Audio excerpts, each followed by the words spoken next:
Bonjour, je vous présente Nathalie qui va aujourd'hui nous montrer comment faire seule sa couleur à la maison.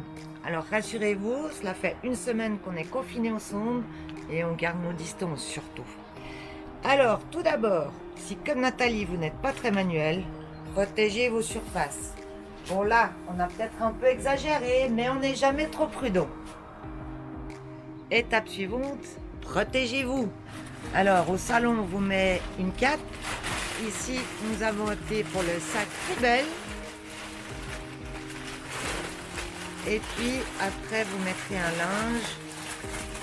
Alors, si jamais pensez à mettre un vieux t-shirt, de préférence noir, là, si vous avez une pince pour bloquer le linge, c'est parfait. Sinon, vous le mettez à l'intérieur. Et ne pas oublier d'enlever vos boucles d'oreilles. Pour le matériel, dans le kit, vous avez une petite bouteille d'oxydant, la couleur, le bol, le pinceau. À la maison, vous avez certainement des gants, peut-être en plastique ou ceux de nettoyage. Et une crème pour les contours du visage. Préparation de la couleur. Alors moi, j'ai le kit professionnel là. Vous aurez une petite pipette avec l'oxydant, plus votre tube de couleur. Ce qui est important de bien se souvenir, c'est que c'est la même proportion d'oxydant que de teinture. Donc si vous mettez, vous pouvez prendre votre balance et vous pesez et vous mettez 30 g d'oxydant et 30 g de couleur. Ensuite, vous mélangez bien le tout avec le pinceau et il n'y a plus qu'à commencer.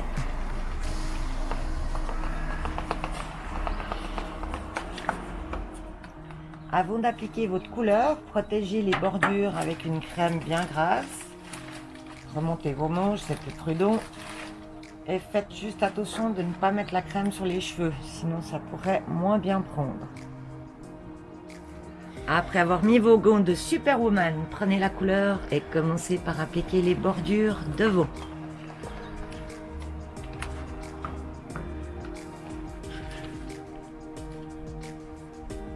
Vous pouvez vous aider avec l'autre main, tirer les cheveux. Éventuellement, si vous avez les cheveux longs, prendre un peigne. Alors là, pour les cheveux courts, c'est assez facile. Vous pouvez, même si ça va sur les pointes, c'est pas grave. Si vous avez les cheveux plus longs, essayez de faire que la racine. Si vous dépassez un petit peu, c'est pas grave. L'idée, c'est de bien couvrir vos cheveux blonds. Une fois que les bordures sont faites, vous passez sur le dessus. Avec la queue du pinceau, vous pouvez faire une raye. Vous aidez aussi de l'autre main. Et puis là, vous tartinez. Encore une fois, les cheveux courts, c'est pas un problème, mais c'est plus difficile à faire que les racines. Mais c'est pas un souci d'aller plus loin. Pour les cheveux longs, vous verrez, c'est plus simple. Et puis là, on voit tout de suite où il faut poser la couleur.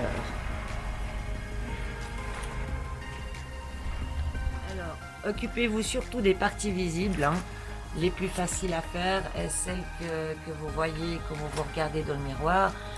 Et puis pour celles qui ne se voient pas, vous inquiétez pas, on s'en occupera quand tout ira mieux au salon, on rattrapera tout ça. Voilà, là on a terminé, on arrive au bout, donc il n'y a plus qu'à laisser poser. Alors, après avoir enlevé ces gants, prenez du démaquillant, un petit coton et nettoyez vos bordures pour enlever le petit surplus de couleur qu'il y aurait pu avoir.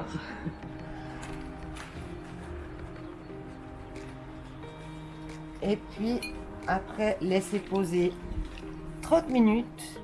Et pendant ce temps-là, moi, je propose qu'après l'effort, il y a le réconfort. Et on a bien mérité une petite coupe de champagne.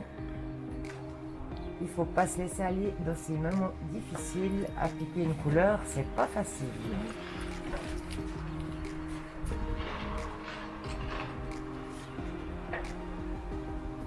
Bien du plaisir. J'espère que ça vous aura aidé. Et